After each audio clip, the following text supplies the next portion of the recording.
So just Marinita's phone is actually dying. The true death of not turning on. So, Which one does she have? she's an S7 from it's like 4.5 years old and was used when she got it. So Trucking on quite some time then. but it was like at 50% battery, and then it just turned itself off and then wouldn't turn back on. So Yeah, my screen is just absolutely foobarred. So that's going to be at least $250 to fix. So you might be better off trying to find something else. I might just get a new phone and give Marinita mine. That's true. If I can get a good price on one with Kudo or something. Although I don't really want to go on a contract right now if I have to move provinces. Yeah, that's true. I got contracts. At least Telus is pretty good coverage. Yeah, it's true. Kudo, I could keep Kudo in Ontario, but it might be more worth it to wait until I'm in Ontario and try to get something, because I think Ontario actually is better competition. Oh, probably. Although, I don't know. So. I think BC and Alberta have caught up with most of the eastern provinces relatively. It's really Saskatchewan where you still get the wild deals. Yeah, feels bad. Gotta live with the cold, but get better deals on cell phones. Alright, well, we're up and rolling, so cut the chatter there. So today we're going to be talking about virtual regulation. So essentially, just what we're looking at is the prevalence of the internet culture and how people are now adapting to it from a societal perspective. And I think a lot of people have noticed that they might find themselves spending a lot more time on something like Facebook or email for older people or something like that than they would care for. So we want to take a look to see if it's actually a problem, and if it is, what should be done about it. I think being addicted to email is like sign of high functioning. I think it really is. I actually find myself checking email more than I do other things, but it's still low functioning things I'm looking at, so I can't. I'm effectively pathologically avoidant of my email to the point where it's a negative effect on my life that I do not read emails. Just get kicked out of school because you didn't check your emails. Exactly. You miss some important announcements if you don't check your emails at least once a week. Yeah. I definitely think email is something that I will always have a problem with. Just like it's for work, I always have to check it, and it can drive you truly crazy. But I also find I'm checking it in real, in quote unquote real life, but in private time, doing it a lot more too.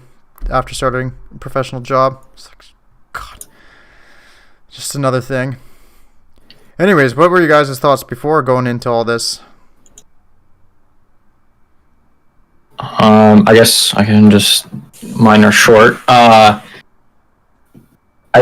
figured that, based on everything I've seen, that the rise of internet and the increasing kind of virtual interaction with the world that people have is at best mixed in terms of people's well-being.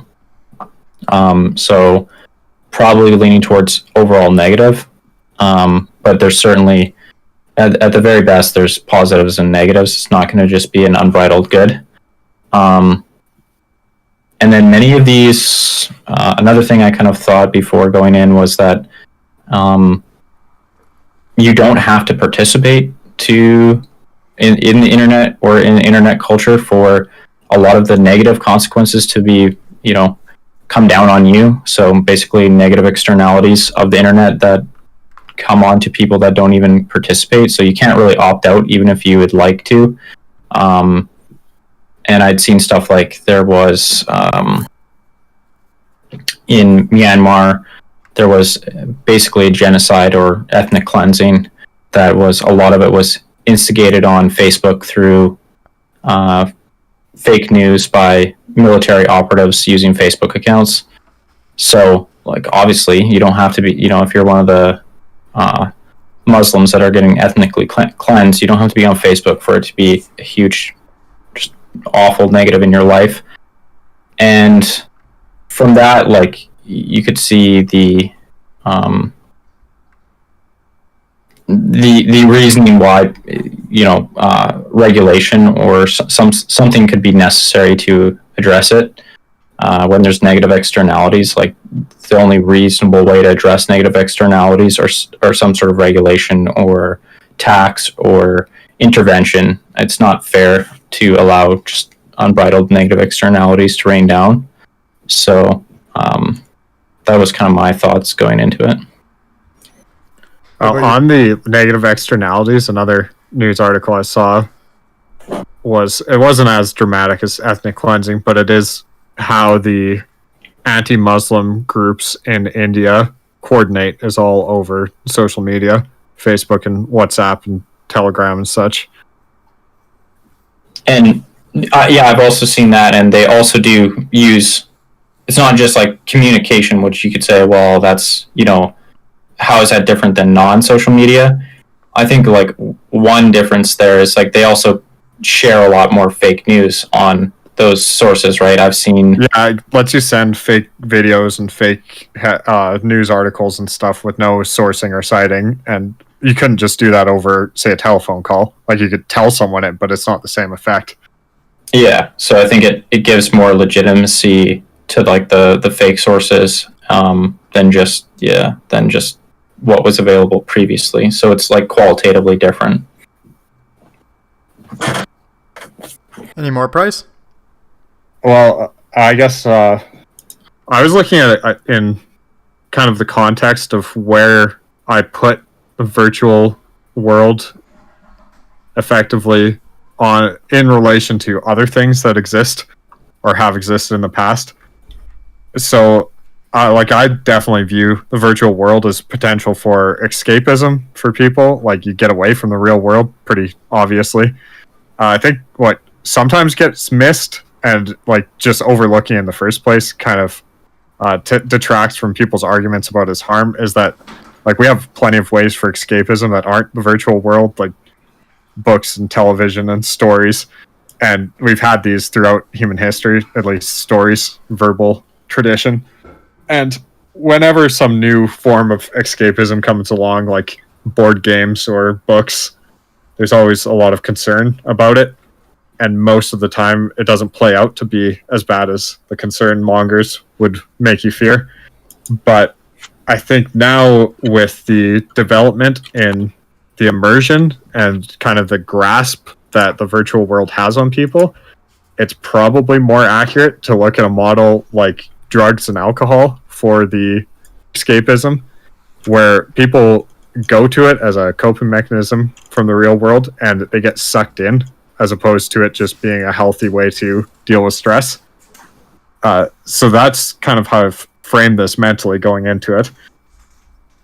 And I would say that in general, people don't have the self-restraint or self-awareness to know whether or not they're getting sucked into internet addiction, and that there's going to have to be some mode of addressing this.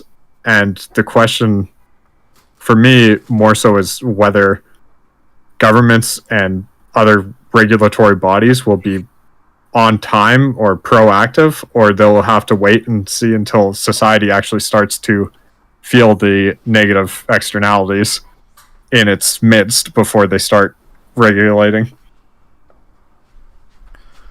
Yeah, I don't have too much to add there. I mirror some of those thoughts. I think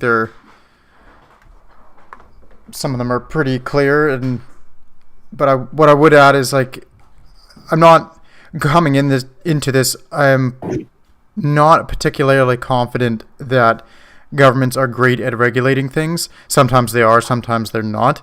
But I'm always very hesitant to look at the government as the first solution. So coming into this, I didn't know if this was something that maybe would be... There might be a lot of knock-on effects from regulation that might make things worse. And so my general perspective was that if governments are going to start regulating it, they're probably going to do a bad job and they might cause things to get worse. So it would be good to take things a bit slower. But then again, I also noticed, like, from watching stuff like the Social Dilemma and whatnot, and even just watching it in my own life and people I know around me, it's pretty clear that there is a big problem, at least from a personal perspective, so that something should be done, but it's hard to know what that is. But yeah, if you guys don't have anything else, I think we can just kind of jump right into the context of things. Sounds good. Alrighty. So what did you guys find in terms of your research into... I think what we could do is just lay out like the context of this in general. So the question that I had going into this is, personally, I noted that there was quite a bit of like harm or problems coming from internet use. So I think we should define it a little bit. Like what we're talking about is like the virtual world in general. So that would be social media, Netflix, YouTube, anything that's like a screen orientated. Video gaming, gambling, pornography, all of that stuff. Like all of the internet facilitated material that you can jump into, email, whatever it is, right? And so what I wanted to look at first was like, well, is this actually something I've noticed it in my own life and with other people I know, but is there actual evidence to suggest that this is a problem? And that's where I think we can jump off with the context. So what did you guys come to find in your search for this? Well, I think it's probably, we should just acknowledge like some of the obvious people calling the alarms, like Tristan Harris doing the Social Dilemma documentary on Netflix, which got tens of millions of views, I believe, and in the first little bit.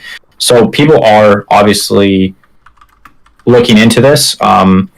Tristan Harris's website does kind of go through a whole laundry list of harms, and including fake news and misinformation. That's a big one that, especially with something like the election and COVID, has, like, the whole of 2020 has basically been a highlight of the harm that internet can cause in terms of just a breakdown in sense making in general, with half of the US not agreeing that who won the election, and half of the US not at varying times breaking from reality with it in terms of a deadly virus, like masks don't work versus you can't catch COVID if you're protesting certain ideologies, so that has all been facilitated by the internet, right? Like we didn't have that much of a breakdown in sense making before the internet.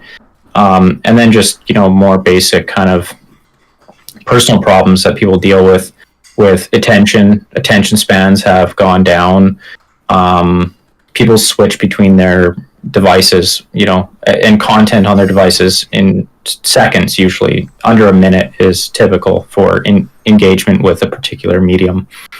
And physical and mental health, there's been a lot of some of the stuff is quite early in terms of its research stages, but there's been accumulating evidence for anxiety, depression being directly caused by an overuse or directly correlated to the use of internet.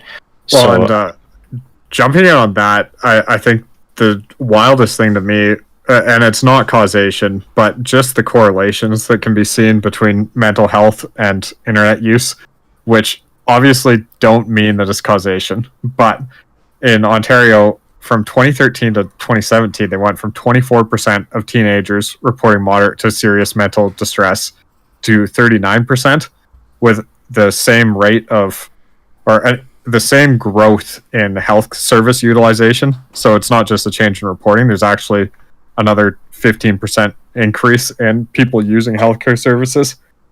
And the number of teenagers spending 5 or more hours a day on social media went from 11% to 20%.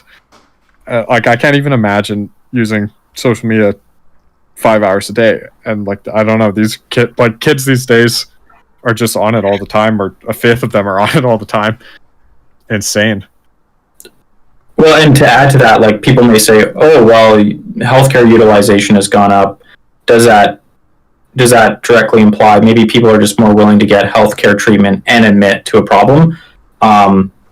Well, I have seen research also from Jonathan Haidt has done research, and if you look at suicide rates for teenagers, those are also skyrocketing. So at the end of the day, and preteens. Yeah, and preteens as well. So if you're not convinced, like they may be, the stigma may have been disappearing for mental health, and people are more like, I think it's a difficult argument to make that, social stigma in teens has changed that much in 4 years, but maybe you could make that argument.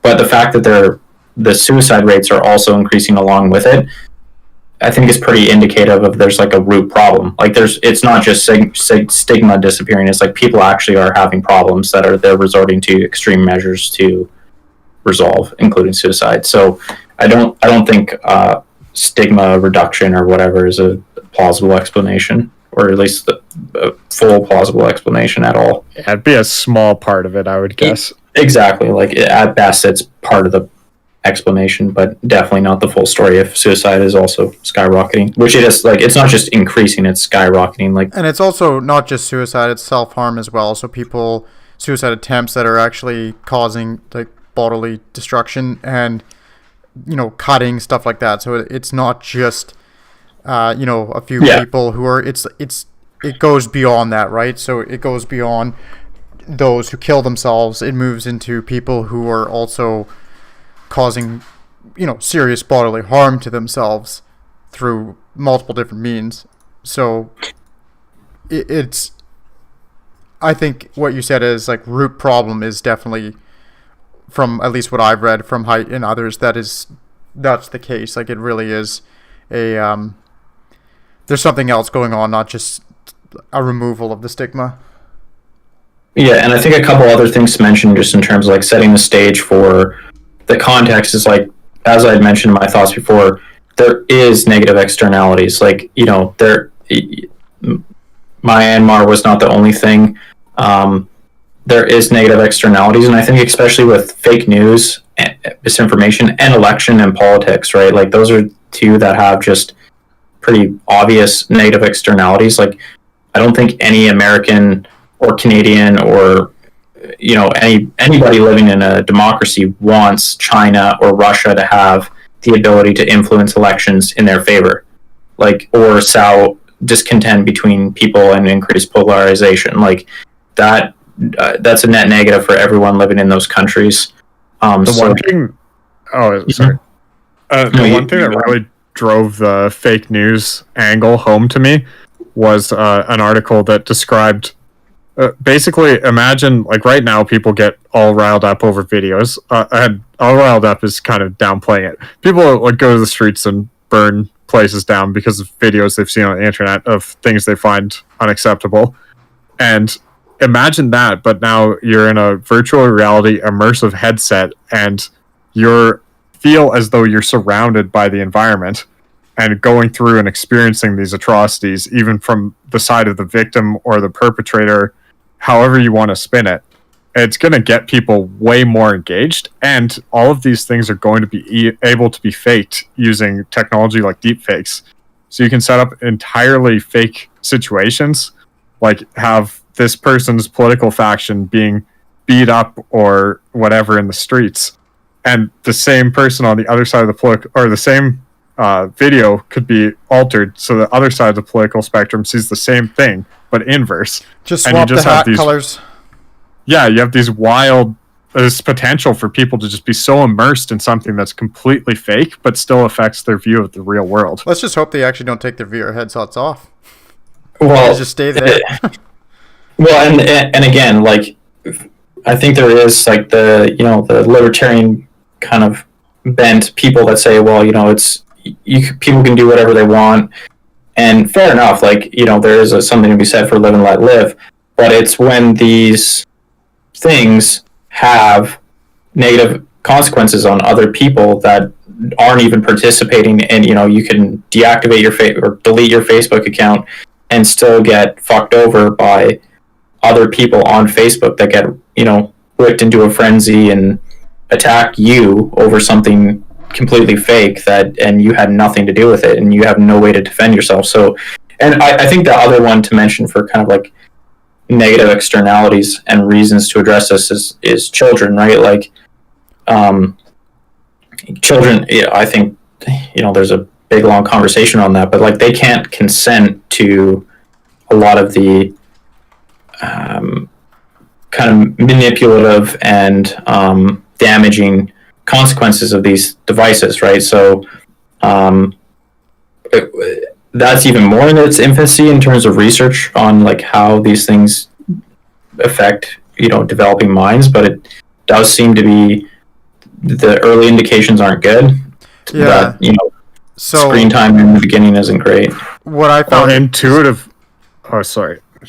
What I saw on that was there was quite a bit of, not quite a bit, but there was a decent amount of research done, but it's so new that they have to validate it over time. But what they found was kids who were using too much of a screen, so whatever screen it is, doesn't really matter, TV, computer, cell phones, they miss developmental marks, or they're quite delayed in them. So memory, attention, language, those seem to be pretty negatively impacted. So it varies in the kids, but it can be quite a bit behind the curve compared to the peers that don't use these things.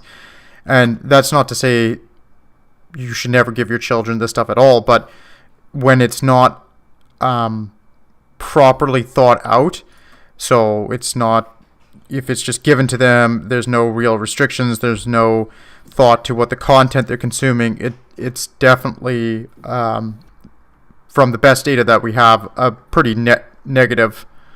It's not a nice training tool for them a lot of the time. Yeah, and so again, I think that does add weight to the fact that there is a problem, right? Like you shouldn't have something unregulated in a society that has negative consequences on children who can't, consent to those consequences, right? Like it's one thing if adults who, such as alcohol, right? Drinking is not good for you, but if you're an adult, go ahead. The consequences. Children don't, and they, a 7-year-old can't, or 5-year-old or whatever can't say yes, consent to it, and consent to the harms.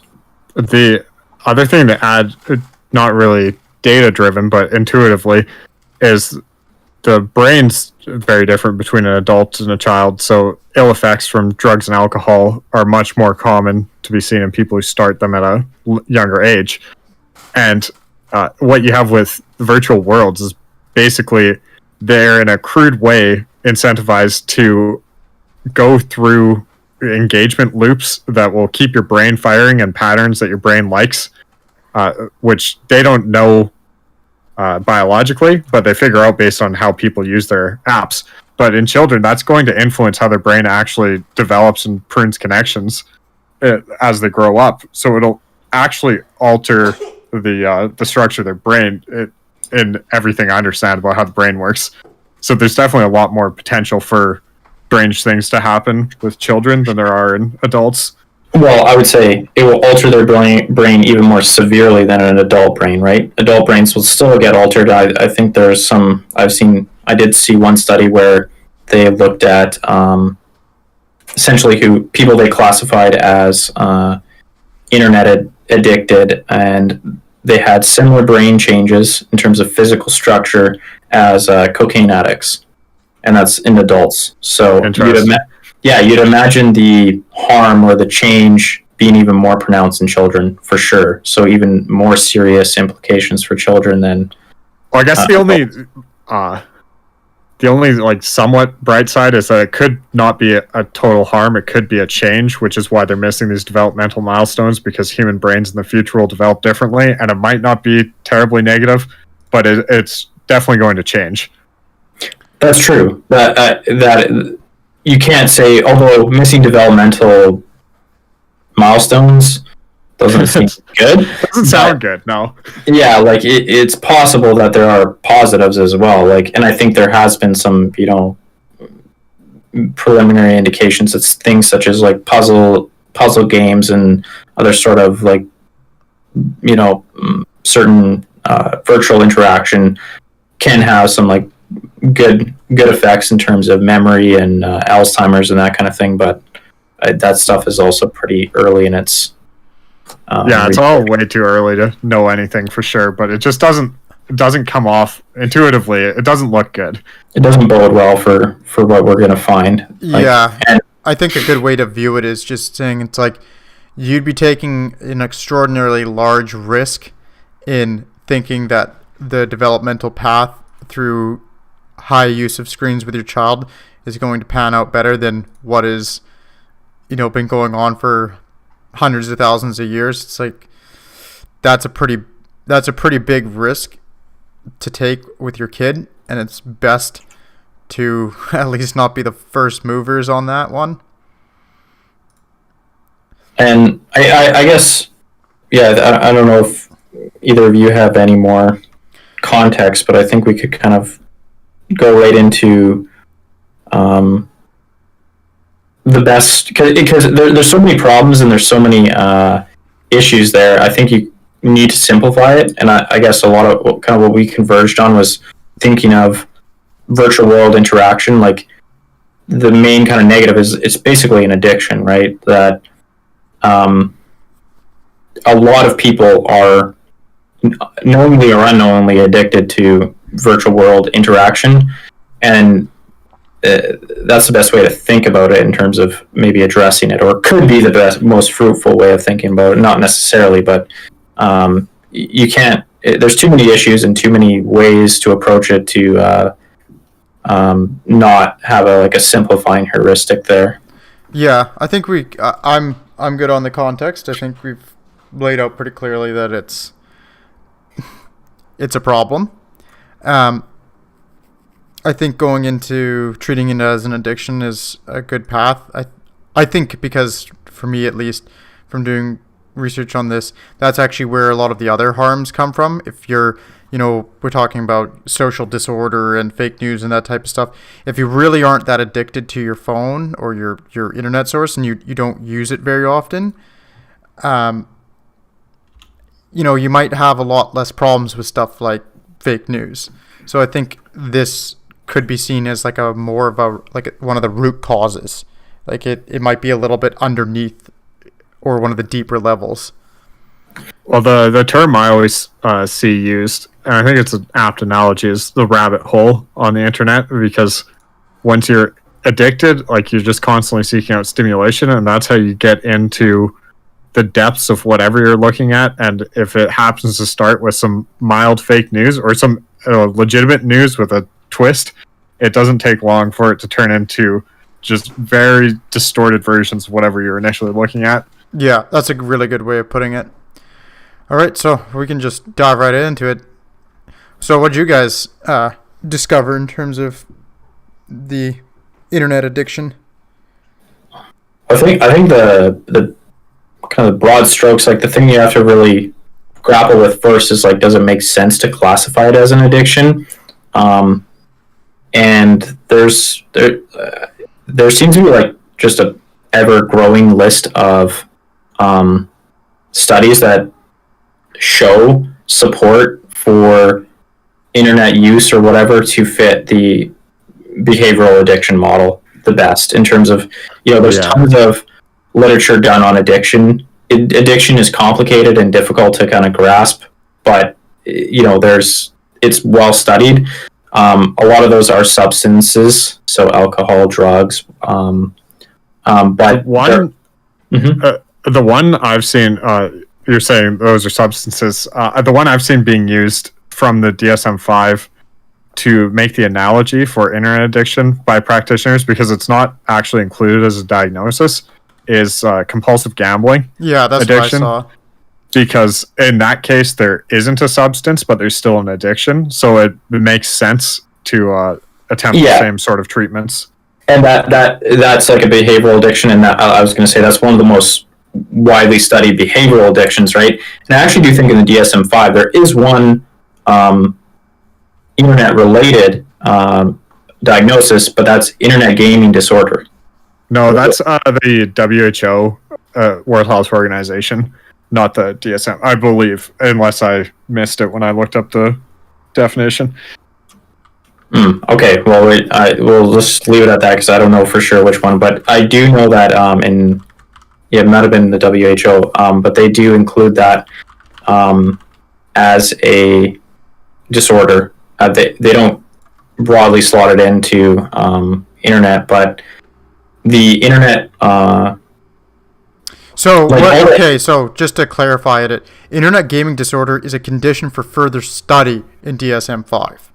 So it's not an official disorder, but it's in there, and they're curious about it. But they'll probably make it to the next edition, or something analogous. I think in the WHO they actually classify it as a full-on, as a full condition. I think as a diagnosable condition. Okay, that's where maybe the confusion was. But again, all the evidence I've seen, all the studies that I've seen have supported the idea that internet can be addicting, a behavioral addiction, and there's subsets, right? Like gaming disorder being a big one, or porn, internet pornography use is another one. There's been like some attempts to, obviously it's science, so there's been studies to try to pick it apart. They don't seem to have amounted to much in terms of falsifying the behavioral addiction model. Like I said, there was studies showing brain changes very similar to cocaine addicts, and a lot of like the broader literature reviews have also come to the same conclusions, that this is best class as a behavioral addiction. So I mean, then you can ask yourself, what do you do from there if you do assume it's an addiction, right? Yeah. Oh, the real world, I believe the country that seems to be on the bleeding edge of this is South Korea. And for what I found, the numbers have been going up every year. So the most recent year I found in a news article was 2019, at which time South Korea estimated 20% of its population could be dealing with internet addiction, is at risk for internet addiction. And they've got basically boot camps, rehabilitation camps for internet addiction going up around the country, subsidized by the government. I was just going to add, that's also kind of what some, the American Psychiatric Association found that, they estimate that in U.S. adolescents, it's 26% of them actually overuse the internet. It's not they can't classify, since there's not that strict definition of internet addiction, but it's 26% of the population of U.S. adolescents they fear is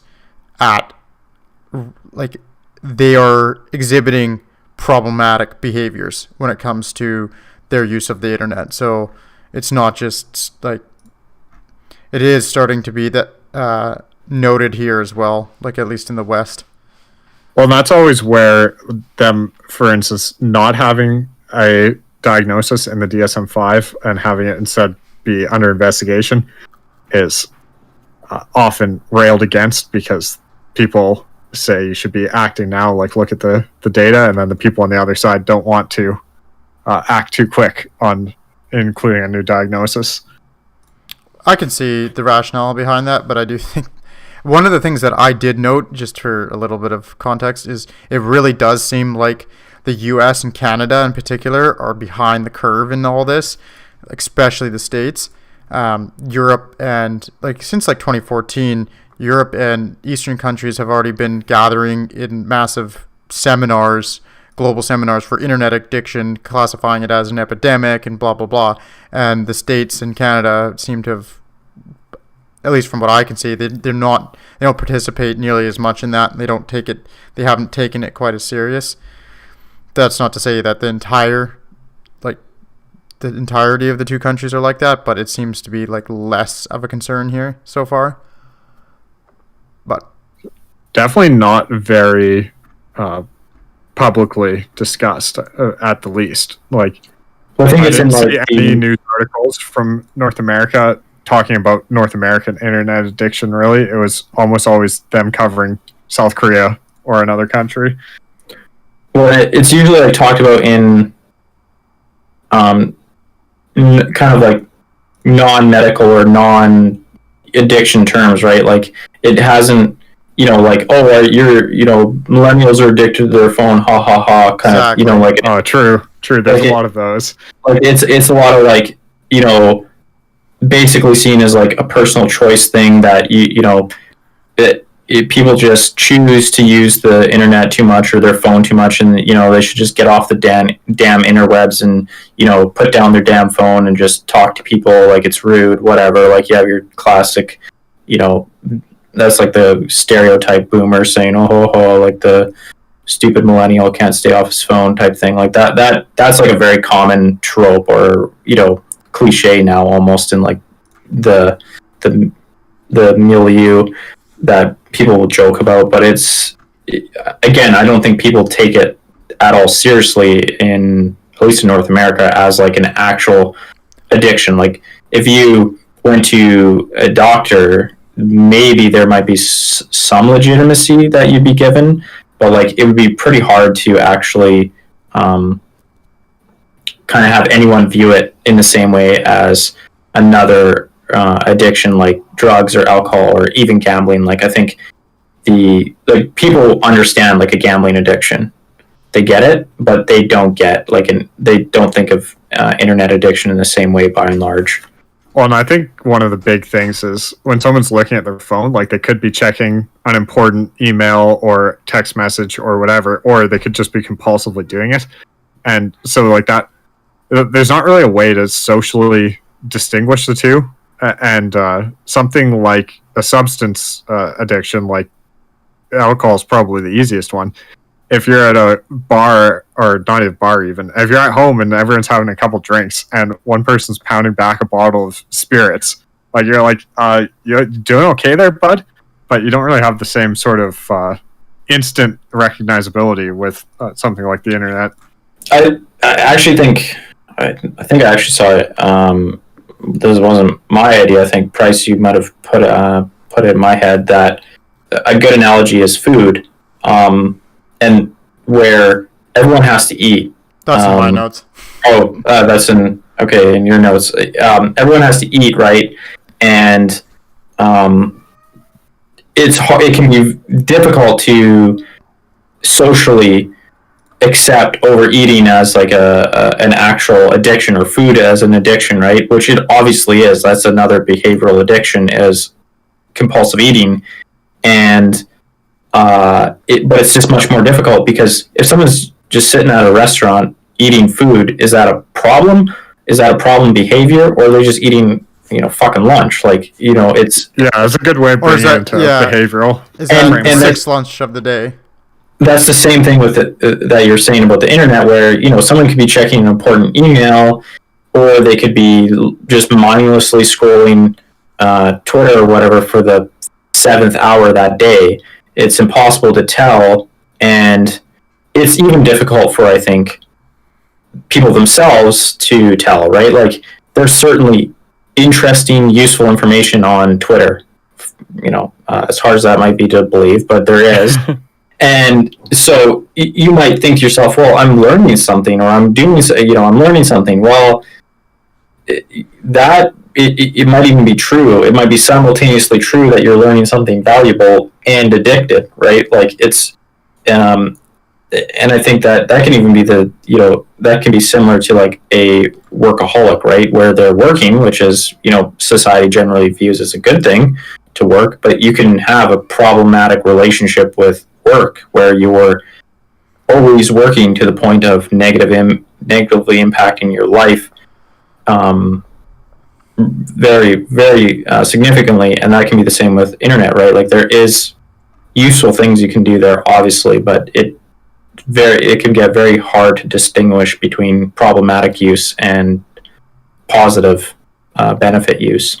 Something to add to that, one of the reasons that I think that maybe it's been taken a little bit, one of the reasons, probably not the only reason by any stretch of the imagination, but one of the reasons that it might be taken more seriously in places like China or South Korea is that a lot of the internet use, maybe not quite as much in the last few years, but for a long time, it was all in internet cafes. So your obsessive behavior with the internet was apparent to everybody, right? You were sitting in the internet cafe for 2 days and you hadn't showered. Your people noticed that. Whereas if you are in North America, it's much more of a solitary action. People do it in their own bedrooms. It's not noticed by the public. It might be noticed by your family, but the general public isn't going to see it. So something that I was thinking about is that might be a contributor to why things just haven't really cottoned on so much, like why the medical, well, maybe not the medical, but the general society hasn't cottoned on to the fact that there's a problem here. And I think that it actually fits pretty well with the overeating or the workaholic. It's a little bit tricky to know, right? But if you're... Well, I think that also comes in with like just mobile phones, right? Like, because a lot of time spent on mobile phones is basically time you would have spent doing quote unquote nothing otherwise. Like you're waiting in a lineup for your coffee, or you're I don't know, sitting on the couch waiting for someone to get ready or whatever. Like there's a whole bunch of quote unquote dead space that would have otherwise just been spent, maybe lost in thought or whatever else, that you're now on your phone. So and some people might say, oh, that's good, but I think there is something lost in not being able to have any time to basically your own thoughts. I think the loss of boredom. I remember when mobile phones were becoming a big thing, and this is like some of my earliest memories about talking about cell phones, and all the boomers were talking, and they're like, yeah, back in the day when you didn't have anything to do, you'd light up a cigarette, but now you can't light up a cigarette, so I guess you just check your phone. That's such a boomer thing this is so true.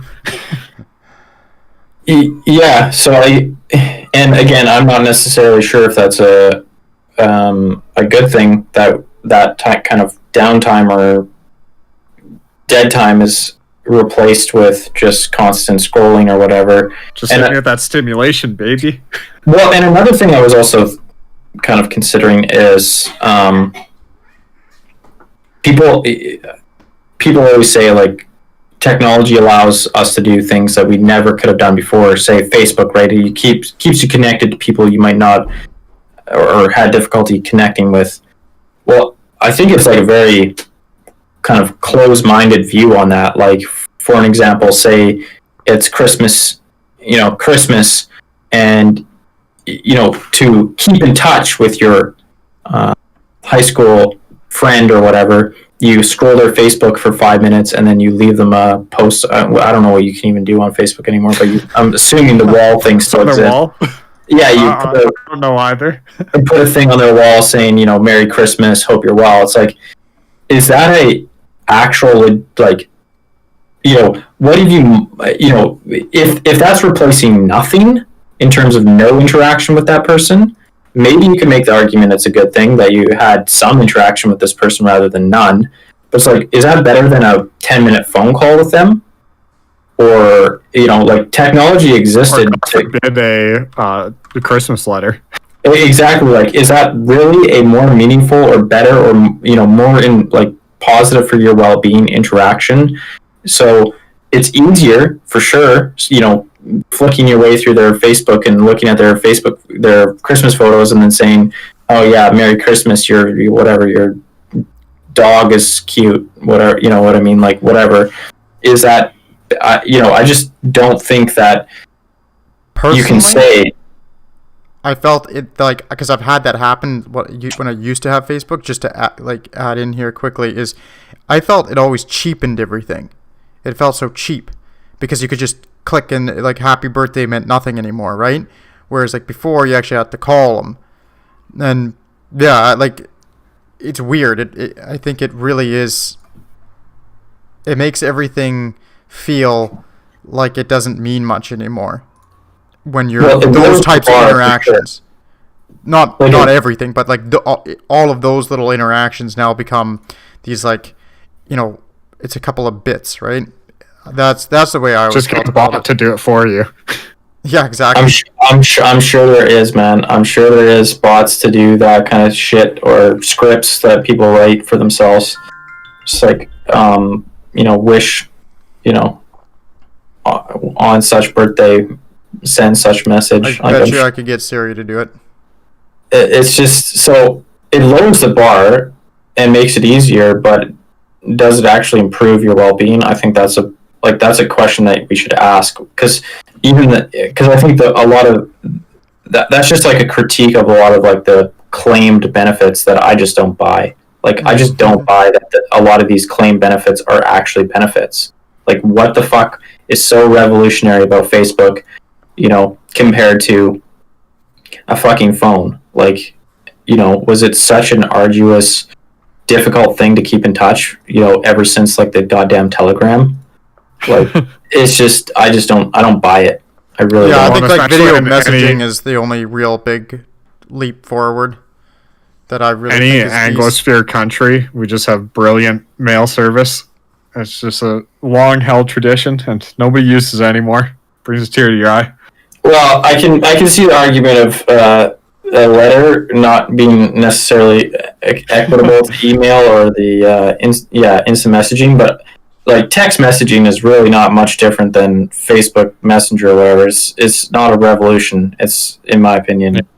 I don't think there's very much value added by Facebook existing. Yeah, like, you connect the world. Like, we did that in like whatever 1960 or whatever. no and- 1800s when the telegraph lines went down.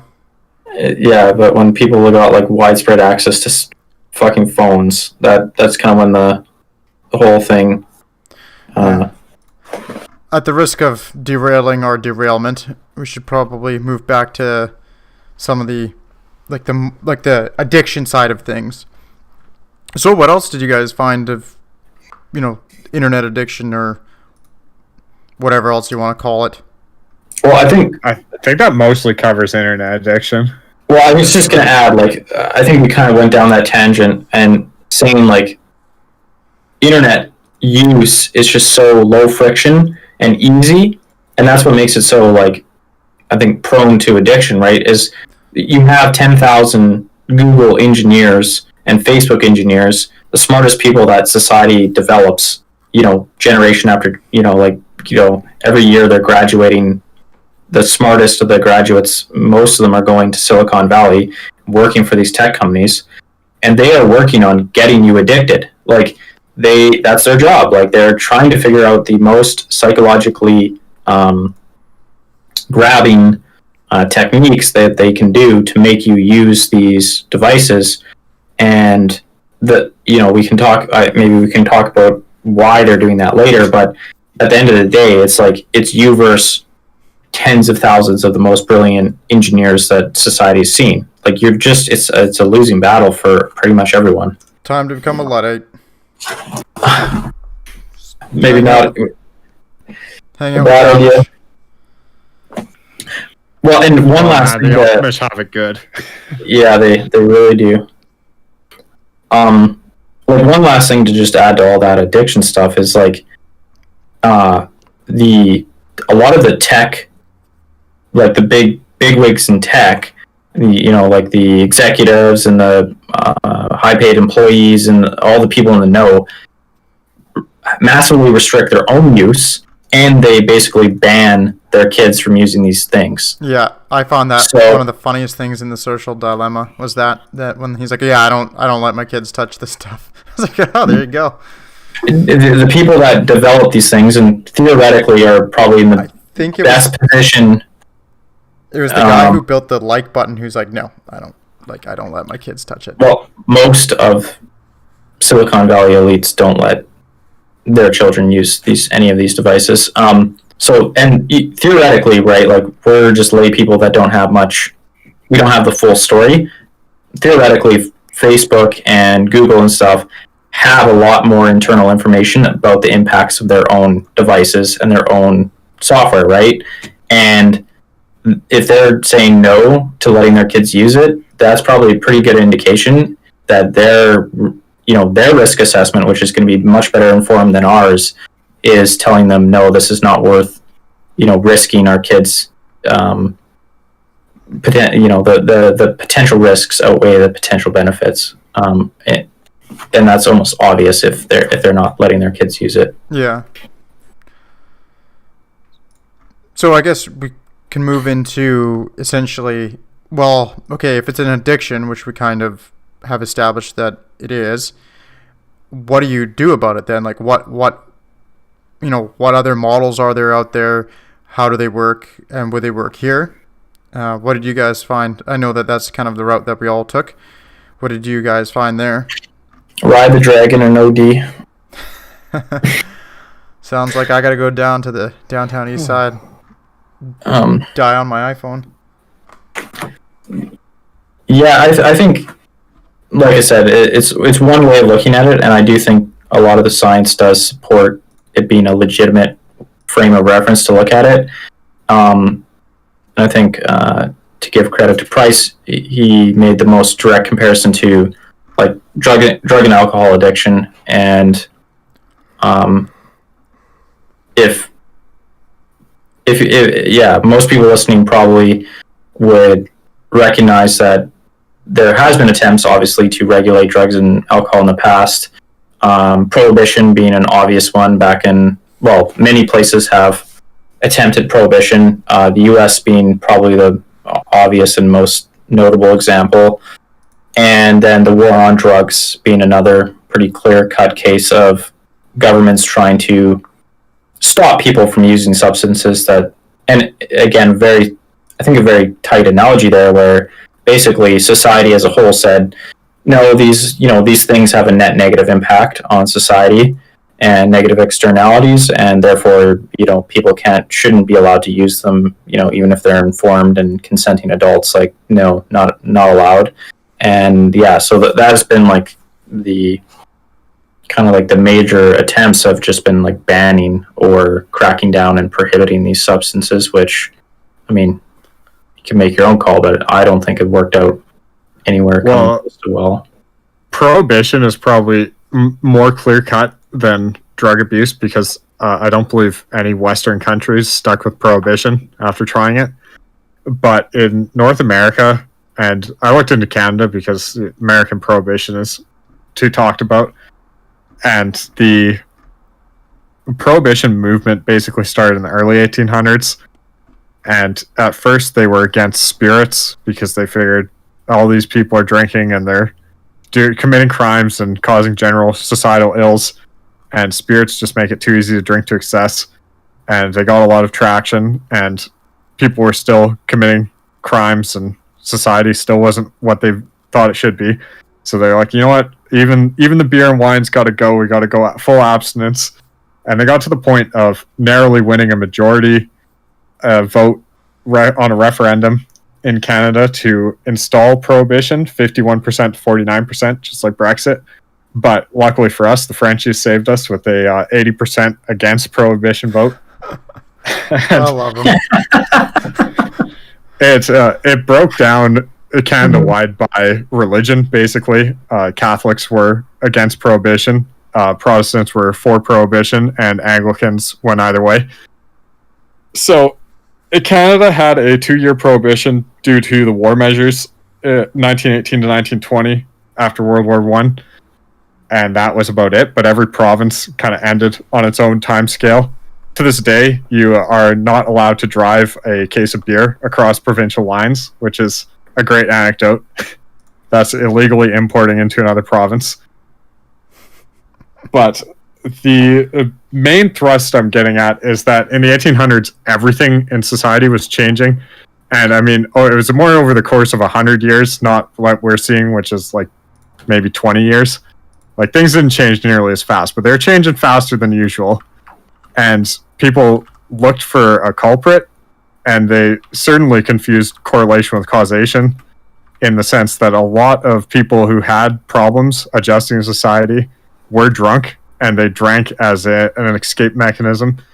And criminals were having issues adjusting to society, and they were drinking.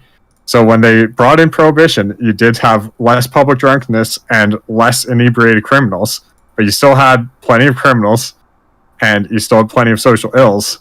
So within a matter of years, and at most decades, pretty much every society decided that that wasn't actually the root cause of the problems that it was meant to address.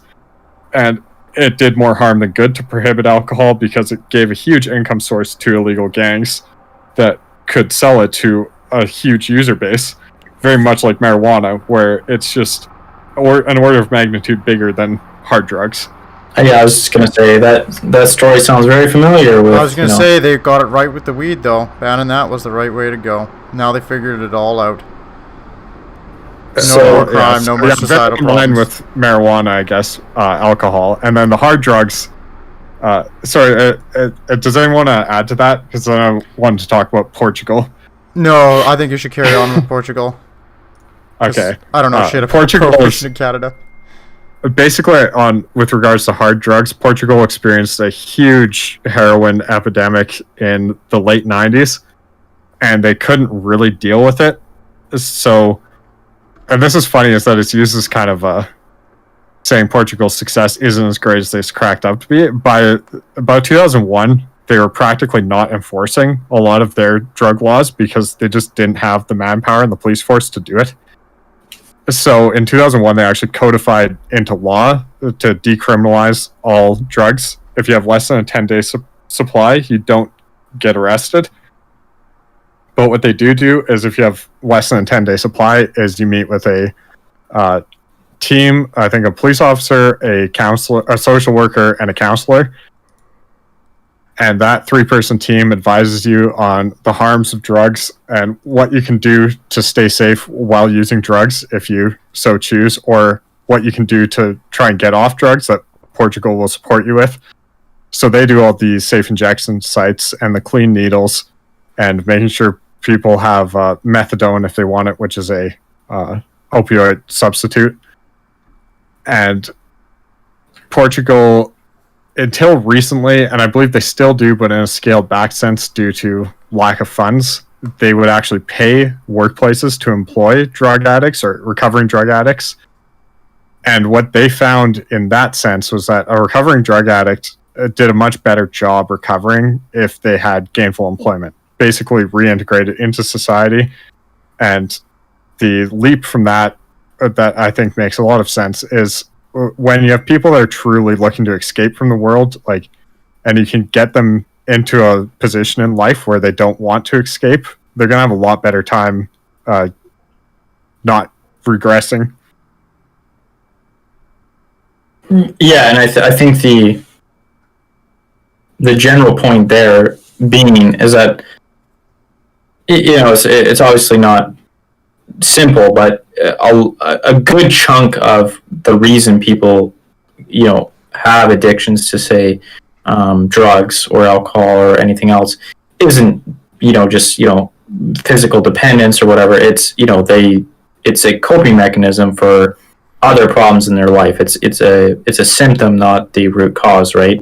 And that's not always the case, right? Like, a lot of times people do get it can be very difficult to chicken and egg it, right, with some people in some circumstances, for sure. But for a lot of people, that is the case, where they're retreating into these substances as escapism, and they would find something to retreat into one way or another, and that's due to their current life circumstances. So and again, I think that is played out multiple times over the last couple hundred years of people trying to, again, address these, what they thought were the causes of social ills,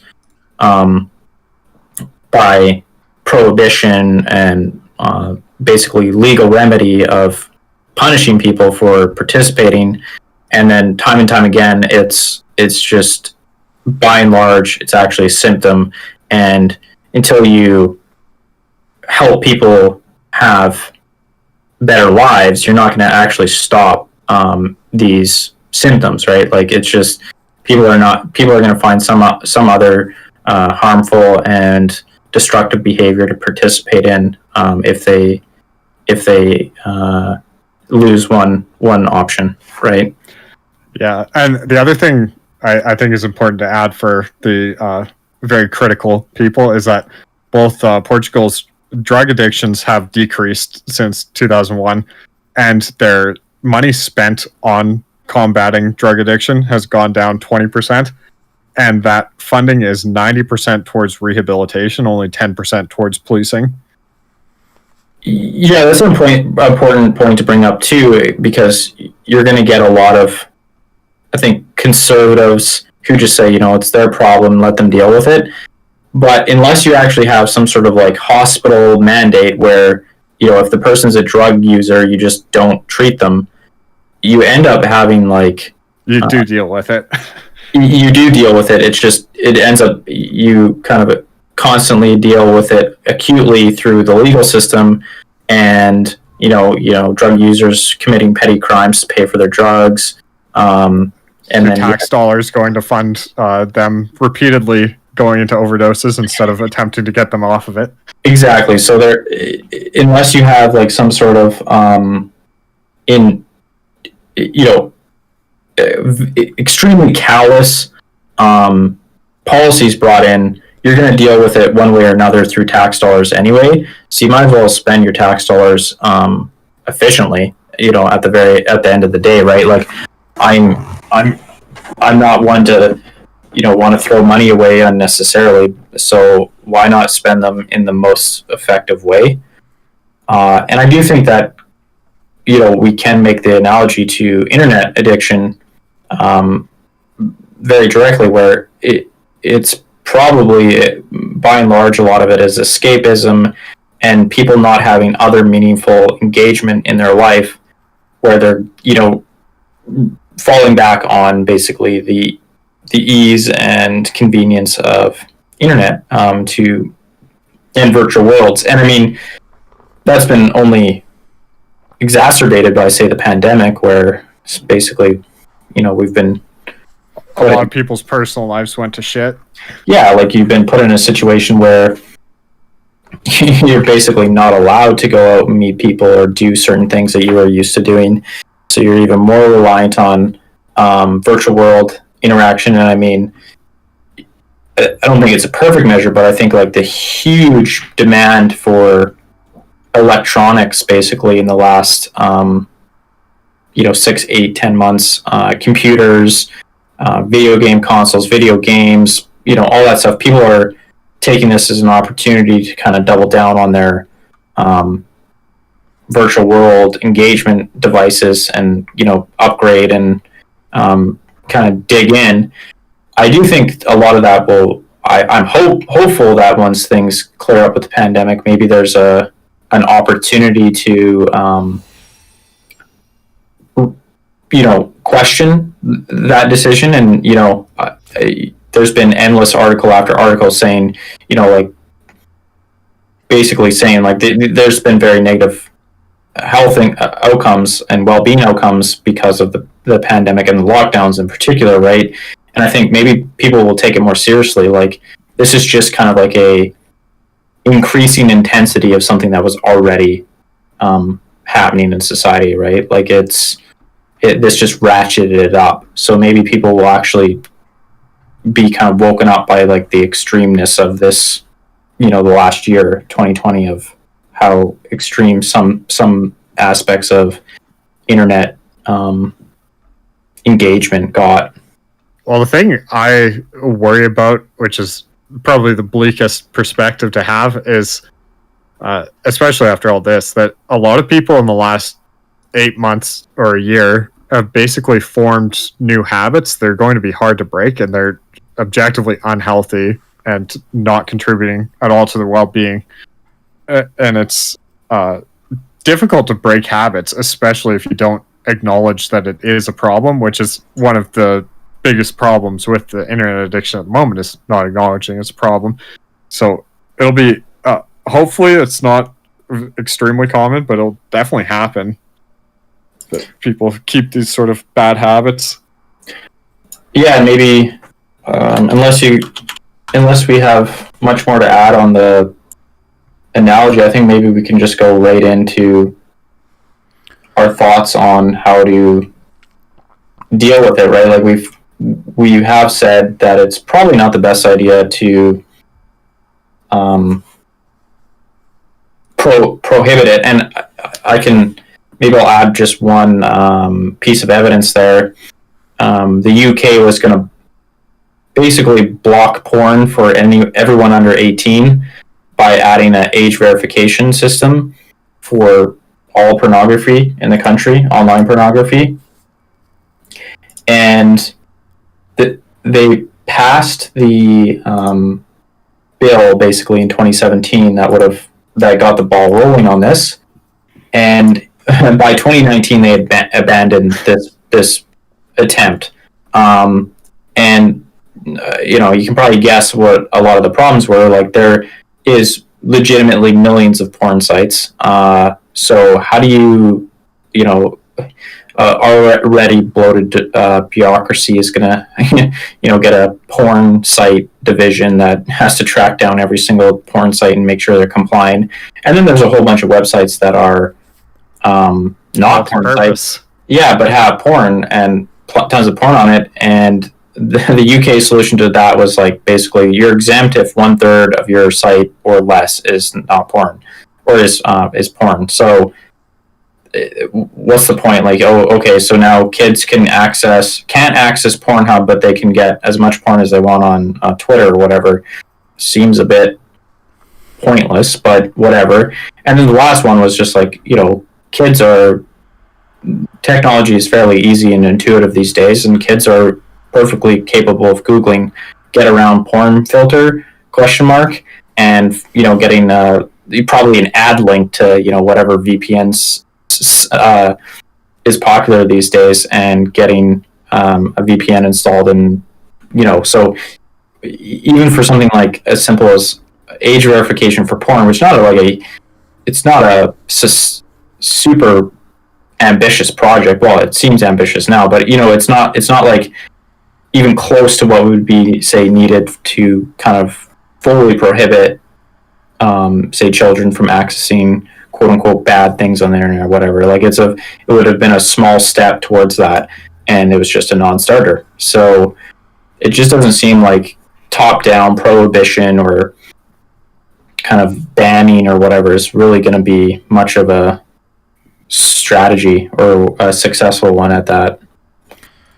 Yeah, so that being said, I went into this portion of the research with that in mind, just because that is what I had seen as well.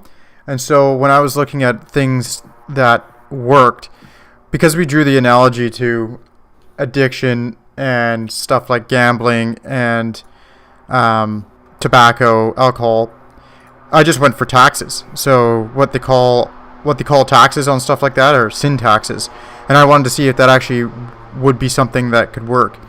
And I noted that sin taxes actually really do help change consumer behavior. So a really good example of this is Russia. Russia had no restrictions on tobacco whatsoever. So they had no tax on it. They had no advertising bans, nothing. And they had horrible rates of death from smoke-related diseases and just like general health problems. And if we're to believe the Russian numbers, they actually were able to, through taxes, one of them, they jacked up the taxes massively on tobacco imports, so an excise tax. And then they also they did some other stuff too. So they also did they banned smoking indoors in public spots, such as trains, platforms, and they also got rid of all marketing. I think they also brought in minimum prices. Yeah, exactly. So overall, they actually had a pretty big reduction. Again, it's Russia, so you never know what their actual numbers are, just like their coronavirus numbers. But what they said was they went from 41% of their nation smoking to 31%, which is a pretty massive downturn. The WHO has also agreed with those numbers, so they at the very least have seen some success there. I also looked up just like straight tax only, and There was a report done, I think it was by, let me see here, it was on Science Daily, but they did a large scale look at excise tax. So excise tax being tax baked into the price of something, so you don't see a line item. So let's say you buy a case of beer and it's $30 and $10 is tax. It just says $30. It doesn't tell you exactly that 10 of that's tax. They don't break it out line item by line item. But they were looking at these taxes, and they found that significant increases in your excise tax on alcohol, it actually does have a pretty substantial impact at decreasing people's purchasing behavior. So they will purchase less. They will purchase less alcohol. And the same thing works for tobacco. The same thing works for pop. It seems like sugary goods. So overall, these sin taxes seem to be a pretty solid model. So one of the things that I was thinking is,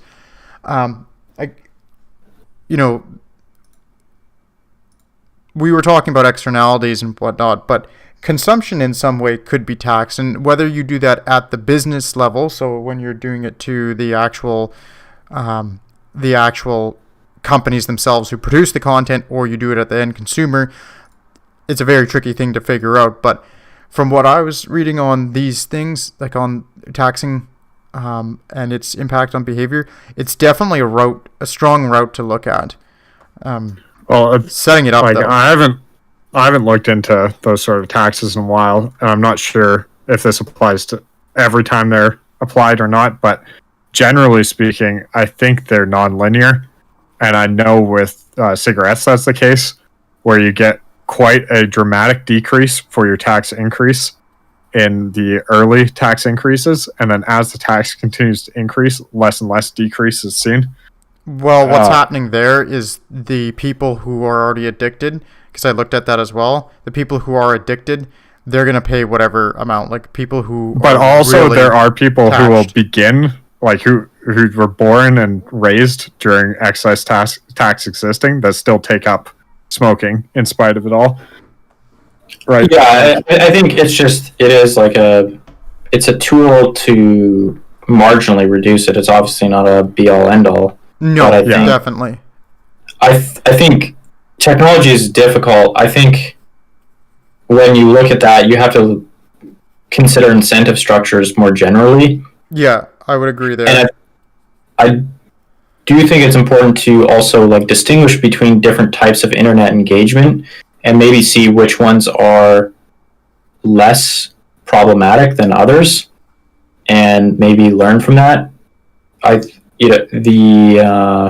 Again, going back to the social dilemma and Tristan Harris, a lot of this stuff is not original from us. We're not coming up with this stuff, but it is important to discuss. The advertising model is just it seems like an absolutely terrible model, and for whatever reason, I don't it was some sort of weird luck of the draw thing where basically because the internet is digital and there's not any material goods involved, people just kind of expect it to be free. Mm-hmm. There's it's just ones and zeros. There's no cost. There's no marginal cost to sending an email or what. Well, there is a marginal cost, but it's basically zero for email or Facebook or whatever, right? Because the cost is zero to the content managers like Facebook or whatever, people just expect the product to be free. It just in their minds, it doesn't make sense that they should have to pay for something that doesn't cost anything to produce their version of, their copy of. And I think that's even seen with digital piracy being so rampant. Is for say something like a DVD, then how many people would just go to a store and just steal a DVD off the shelf? Not many people would do that. How many people internet pirate? Pretty much everyone. People just think oh, it doesn't cost you guys to make a copy of this electronic version of the movie. It doesn't cost you any marginal money, so why should I have to pay for it? So because of this whatever human bias, people just expect everything to be free, and so obviously Facebook is not going to run at a nonprofit where they were at a loss year after year, so they're going to monetize their services. Easiest model to do that, if everyone expects free, is to sell advertising. That means that every single piece of engagement with Facebook is important to them. Like, they want you as engaged with Facebook as possible, and there's no like limit to that. Like, if you're on Facebook 16 hours a day, that's better than you being on 12. Like, they actually want you on from the second you wake up to the second you go to bed, because that means it's more advertising attention that they can show, more attention that you're providing them, and that they can show that to advertisers and say, you're getting this number of eyeballs, this much engagement, it's going to lead to this much sales. It's just a one-to-one correlation with advertising money that they make, your amount of engagement. So that's a really bad model in terms of like incentives. The company's incentive is not at all aligned with the consumer incentive, and in fact it's just unidirectional. Like, the Facebook wants you to use as much Facebook as humanly possible. That's just there's only one direction. They don't want you to use less ever for whatever reason. There's no incentive in that direction. If you take like a different service like Netflix, that's subscription. They make all their money through you paying per month, and their cost is basically server space. So they actually do have kind of two competing incentives. They want you to be engaged enough with their platform that you're willing to pay every month to use it, but they actually don't want you sitting on Netflix 16-20 hours a day burning through their server. Like, like that costs them money to serve you up those shows every day. It's not a lot, but in Netflix's perfect world, you're engaged enough that you pay every month, but you don't watch that much because it costs them money. The more people watch, the more it costs them. So they have like competing incentives in both directions. So they're actually okay if you only watch 1 hour of Netflix a day or 1 hour a week. They don't give a shit if you pay the $20 that you pay the $20. They don't. I would disagree there, where it's like, I think what they definitely do want you to be on more than they're gonna want to pump up your engagement, just because if they have more content, to pump it up to the extent that it secures your subscription. But it also secures other people's subscriptions through you saying like, yeah, man, there's like this awesome show, you got to binge watch it, and then there's this next awesome show, you should probably watch that. True. It's really good. There is like, but they also have an incentive to have people not watch, and you want proof. There's like an equilibrium between how much you should binge and not draw down on their servers too much. I think there would be a competing point there, right? They don't want everybody on. If you turn Netflix on and you leave it, it stops playing eventually and says, do you want to continue? Oh man, I hated when they added that feature. I swear it didn't used to be there. It didn't, but they added it because they don't want people just mindlessly leaving Netflix on in the background, or even just, on their phone or whatever. They don't want that engagement. Facebook will never have that feature because Facebook wants you to engage as much as possible. So, and again, I would say Netflix probably is even, but it's a much healthier incentive structure. It's not perfect, and there's probably definitely an argument to be made that it could use some tweaks and some changes. And I mean, adding goddamn sales tax to it is probably long overdue. That it's coming. Sales tax is going to be included in Canada finally in 2021.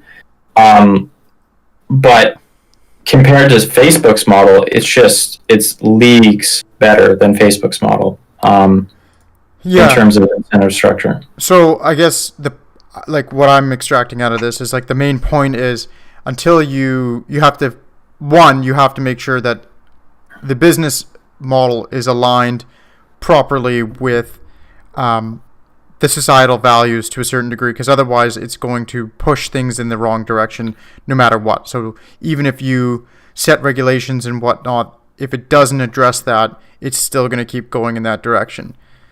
Well, I think the simplest way to put it would be, as you said previously, you want an incentive model that has an equilibrium for the company. You don't want to have an incentive model that just pushes the company to keep going in one direction, full tilt, and never have any sort of equilibrium. Well, and you also do want to align the incentive structure as much with like the greater good, so to speak. And so you want an incentive structure, and for a lot of say it's a slow go of it, right? Because you can see that even with long ago with material goods, right? Before we could before there was a lot of consumer protection laws or whatever, companies would just sell dog shit products that broke down virtually instantly, and Or just killed you. yeah, and they would just they'd have whatever Shell Corporation, they would sell a bunch of garbage, and then it wouldn't work, it's just defective, and they cash out the company and then run, right, and then go do it again in some other place. So and over a slow evolution of laws and regulations and social norms and all kinds of things that all converged, basically what has happened in a lot of say consumer say hard material goods markets is basically there's an alignment where the company wants to make a product that is good and solid and well made, and for the consumer, so that the consumer will continue to buy from them and they don't blow up their reputation, and they try to compete with other producers of similar goods, and that keeps their costs in line. They don't have a monopoly market, and they don't get to just set a price at an outrageous amount, so they have competition, and that competition just ensures that there's quality products provided that are competitive on price. And it's obviously there's all along the margins there's issues in even material goods markets with there's all sorts of different products that have problems in their incentive structures that take time to get addressed, but by and large that's been figured out. And I think the thing is, like, it's just we haven't gone through that evolution with tech companies, especially online mega tech companies, and there's so many problems that need to get addressed. And right now they're just at their like hopefully zenith of shit. Like, it's just that everything about say something like Facebook is awful. Like they have no competitors because they have the network effect in their advantage, where the more people that join them, the more powerful their network gets, which basically completely obliterates any ability for a competitor to enter the market, because the barrier is just too goddamn high. They have zero marginal cost for a ton of their stuff, so they don't have any kind of cost restriction there. They can just propagate their web app, or their Facebook can just propagate. I mean, they're even using their profits to sell phones in third world countries. What is it called, Facebook Basic or whatever, where the phone comes with Facebook preloaded, and the deal is you can only access the internet through that Facebook. Well, no, you can't only access, but the carrier gets the phone for subsidized, the actual hardware by Facebook subsidized. They give it to the consumer, and the carrier, as a Facebook's condition to give the phone to the carrier for cheap or free, is that the carrier exempts data use for Facebook app from the plan. So you can use as much Facebook as you want, and it doesn't incur a data charge. Any other websites or web use incurs a data charge. So basically, Facebook becomes the internet for people that have these phones. That's so dreamy. Where do I get one of these phones? I sense another genocide coming. Well, that's the problem, and they don't have. I mean, in some of these places, I think one of the countries where they had problems, they had 5 people that worked at Facebook that spoke the language. Oh, that's pretty impressive. Usually Facebook's like 0. 5 people. They have, I think they didn't have, I don't know if they do now, but up until like 2016 or something, they didn't have a single Arabic speaker. and they had all these sort of Arabic inflammatory radical Islamic things being posted, and they just had a bot that would just scan for your word and get rid of it. So even anti radical Islamic posts were getting removed because the bot would see the word and remove it. And there's a million stories like that, and so Facebook is it's awful. Like, it's just an actual all their incentive is just wrong for what we want in terms of what they produce for society. They are incentivized to be a horrible company, essentially, in every respect. Like, again, how do you drive engagement? Well, pretty much all the research shows negativity, bias in humans so strong that the easiest way to drive engagement is incendiary, provocative, polarizing rhetoric, right? So fake news that is just, hyper emotional and hyper negative is going to be like the go-to content that's shared on Facebook. Yeah, I think that's even a podcast all into itself, right? It's just like, how do you align the business structures and the incentives? But I do think that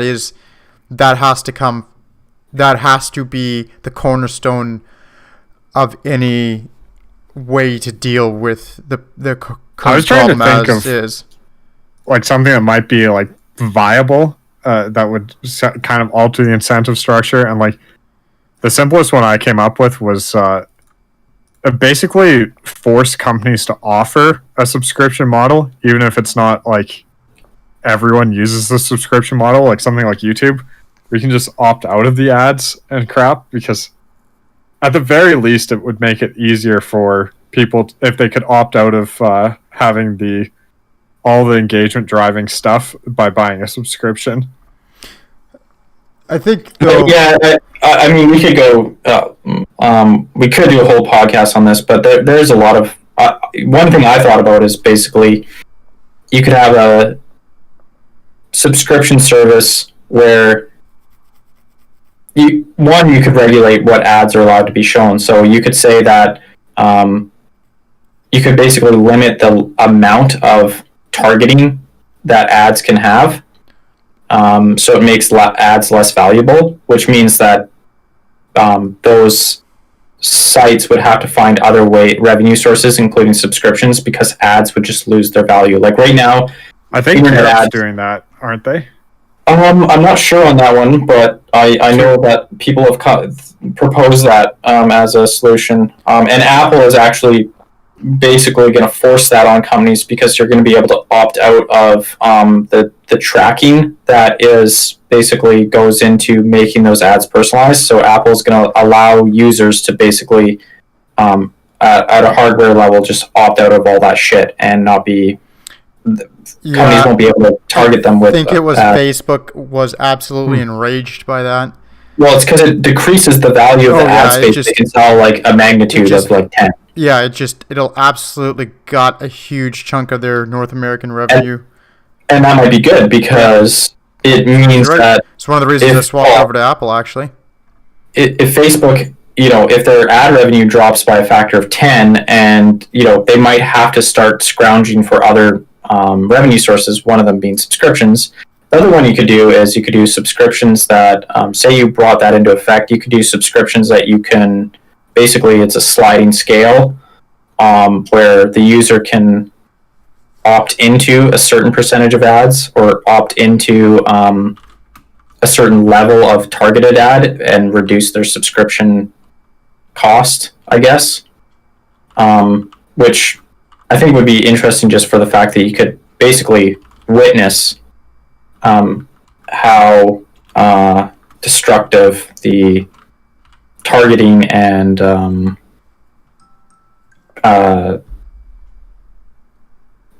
model is, right? Like if you're able to kind of slide it around, you might be able to just be like, wow, I get a lot worse content when I'm opted out of this, or opted out of the subscription only, the ad-free model. Yeah. So, not to derail anything too much, but personal experience, I always opt in for the personalized ads, and I'm still disappointed. I just want them to tell me what I want to buy, and they just they never hit the nail on the head yet. Like, Sure could have been one day, on the technology will be there. You're gonna spend like 10 grand on Amazon 1 year on just random garbage. Like once they figure me out. No, what was it? It was like spherical ice ball creators for your whiskey or something. Is that what you got the one time? Oh, just for general use. But see, that's another thing. I was like, you know, you can get ice cubes made in shapes, and it's like, why don't I have a spherical ice cube maker? It wasn't like anyone advertising it to me, but if they had, they would have known.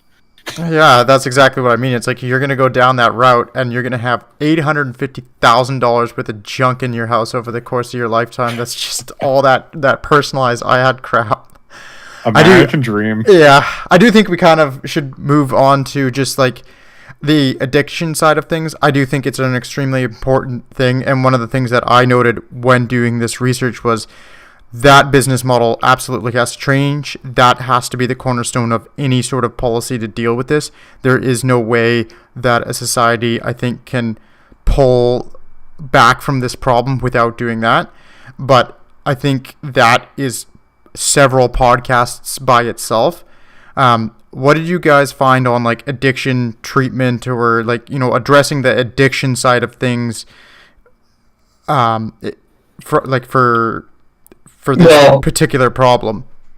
I think I don't know how like fruitful that is, because I guess you have to wait until the medical community takes it seriously. I mean, hopefully, as we were saying before, certain countries are taking it seriously much more quickly than others, and and hopefully that it does seem to be moving in that direction.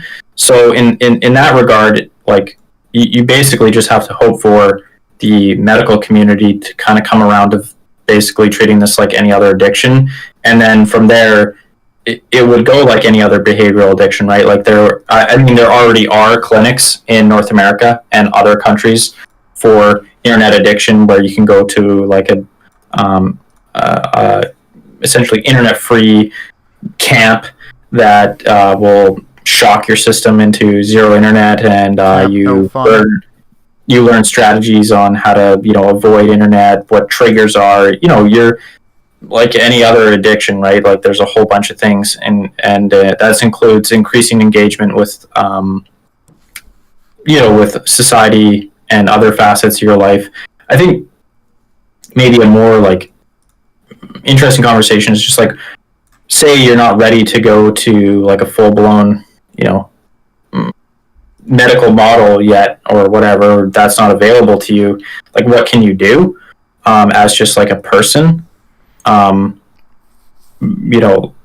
think, because I think, like people who are maybe not even quote unquote classically addicted might still have problematic internet use, just they use it too much. 100% I do. Like, yeah, and I think there is some strategies there with just common sense environmental alterations that can work, and you can try different ones for yourself.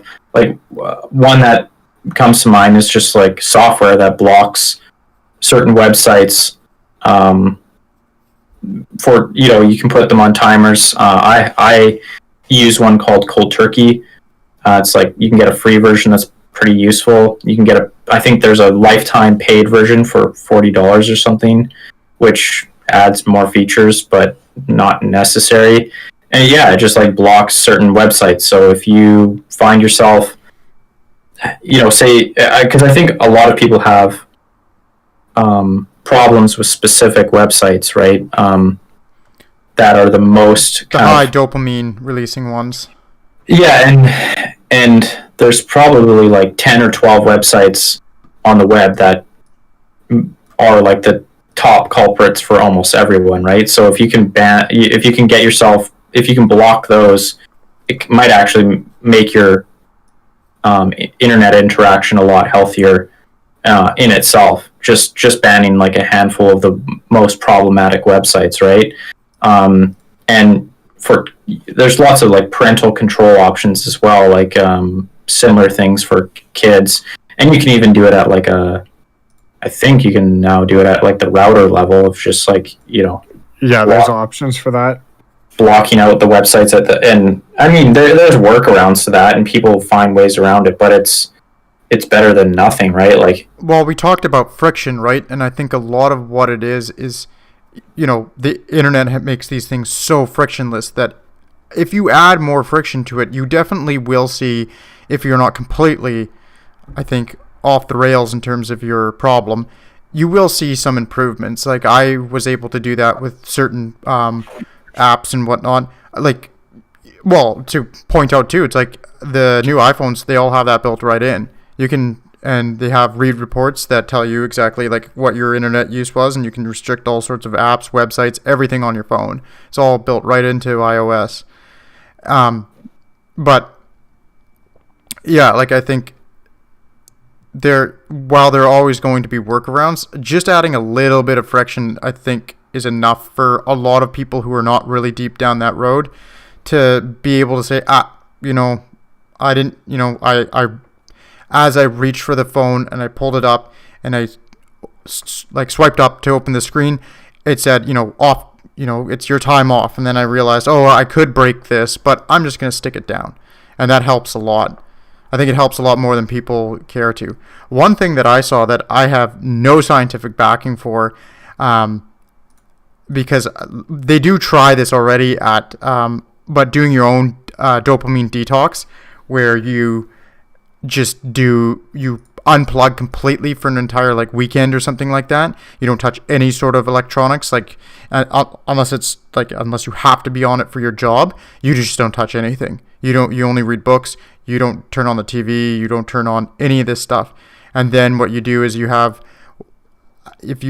do that for a week, even if you want. There's a lot of different people on YouTube who have been developing their own little schemes. I thought that would be really interesting, because that is what that is exactly what a full treatment facility is, right? You go out and you detox.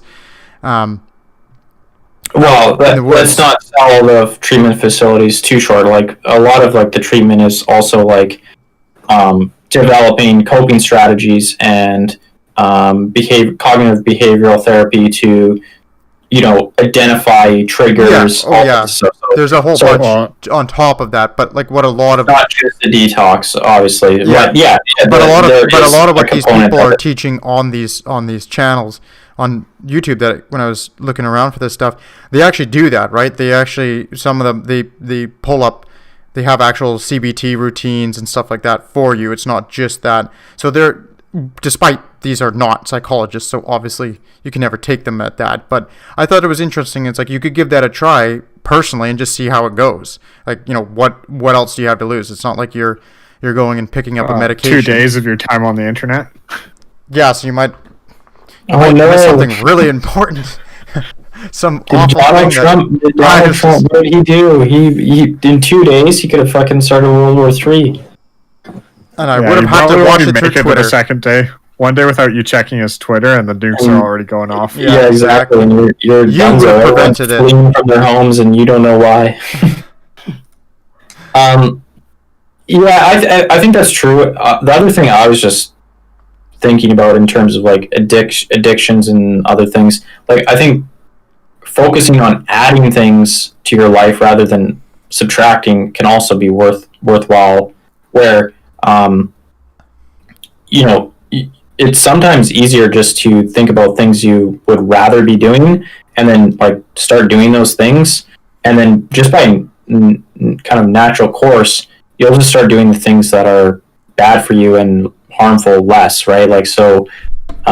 Just maybe thinking of a hobby that you haven't taken the effort to start it, and you might just find as you start adding these different things to your life that your free time is taken up by those things instead of spending time on the internet or virtual worlds or whatever naturally, and you don't really need to do too much extra to regulate it, right? It can be easier just to focus on things that you should add rather than I need to get off the internet, I need to stop using the internet, I need to stop thinking like that and just think, what would I like to do instead, and then go do that. Mm-hmm. That's one thing I saw the South Korean boot camps will focus on is basically just getting people engaged with hobbies while they're not on the internet. So because obviously if you just take away their phone and try to treat them, it's not going to be as effective as if you do all that and then also give them something to do with their free time that isn't on their phone.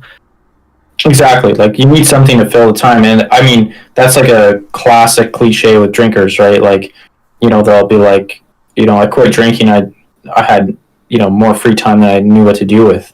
I took up knitting, like, whatever. Like, you actually do need to find something. I think that person needs to go back to drinking.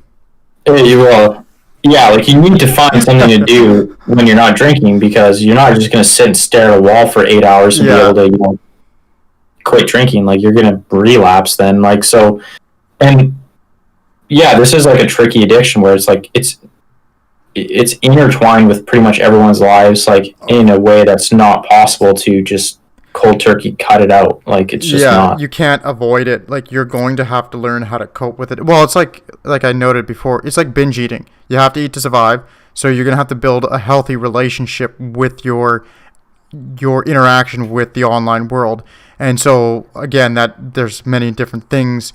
So maybe you actually, like, if you have a horrible problem with Reddit, maybe you actually have to cut out Reddit entirely, or Facebook. Like, maybe that is something that's going to have to happen. But you will always find something else to get addicted to if you're not careful. So I do think your point, Hubbards, of making sure that you have something else to fill the time with is that I think that's critical, because if you don't, it's just so easy to fall back into bad old habits. Like, I find that with myself. Like, if I'm not constantly, one, like this, this podcast always helps, right? When I'm on my computer and I'm doing research for it, I have to stay focused on the actual research instead of, dicking around on whatever other garbage website there is.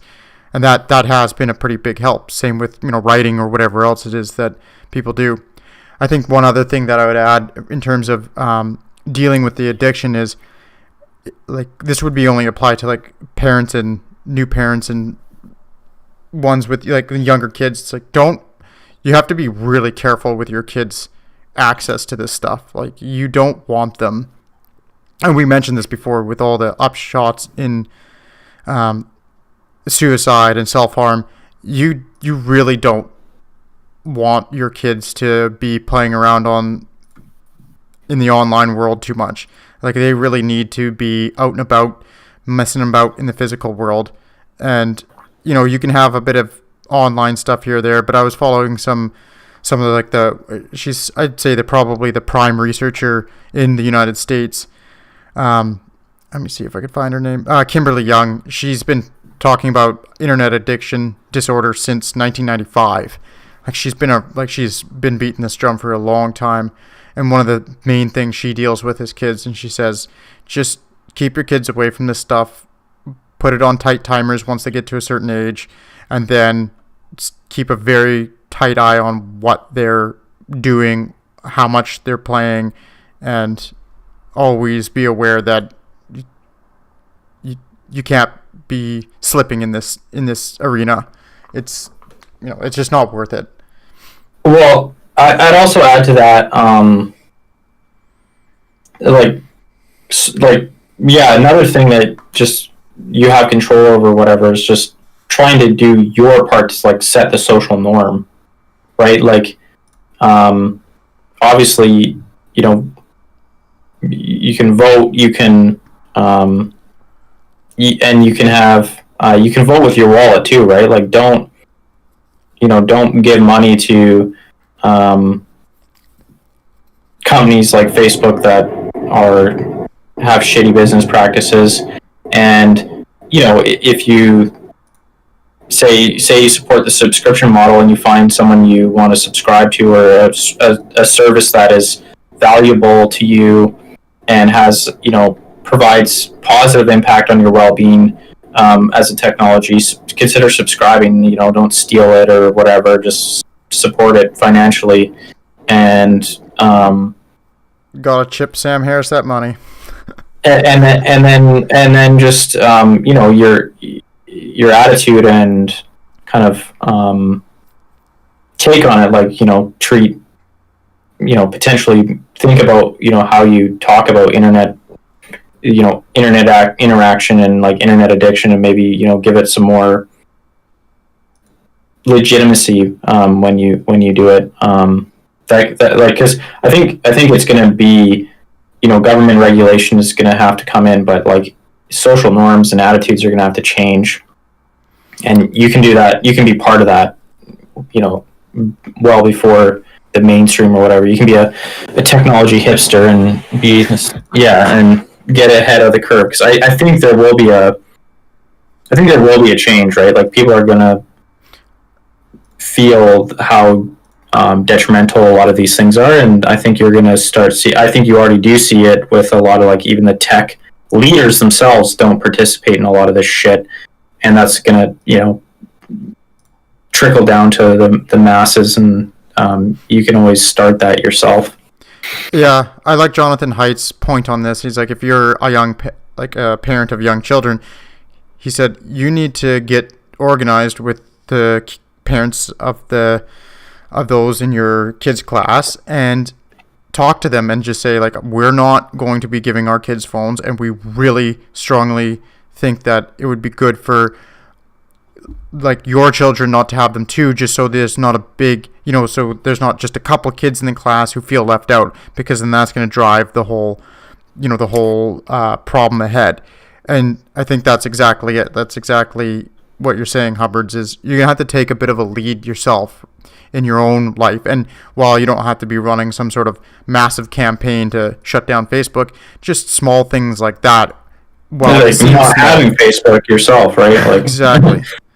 Or not using it. Yeah. Personally, I like to be the change I want to see in the world by making fun of people who are on their phones whenever they're on them. Yeah, that's going to win over a lot of support. That's. I think that's counterproductive. Don't do that, caveman. Good thing you're a true troglodyte and look like a troglodyte, because otherwise you might get fought over that. I was just going to say, like, don't be a millennial age boomer and insult people for their phone use. No, that's the classic. That's my go-to, tried and true. How did that work for you, Price? Sure, people when they're on their phone. I definitely think, it's like, that's a really good way of thinking about it. It's just, I do think that public perception is starting to shift pretty heavily. The fact that The Social Dilemma is like the most watched movie for the month or whatever it was on Netflix in Canada, and I think it was massive in the States as well. It's like, I think that's going to trickle down and touch a lot of people, and they're going to start realizing, like, just how toxic the crap is. Like, most of my friends, they look at social media and they're like, yeah, this is not, like, this overuse of online is not good in general. Like, they understand it, right? That doesn't mean they're done a whole bunch to fix it, but, like, they know, and it's just like tobacco, right? It used to be everybody smoked, and then as things went along, people figured out that, no, this stuff is atrocious, we should probably not use it, and eventually it did.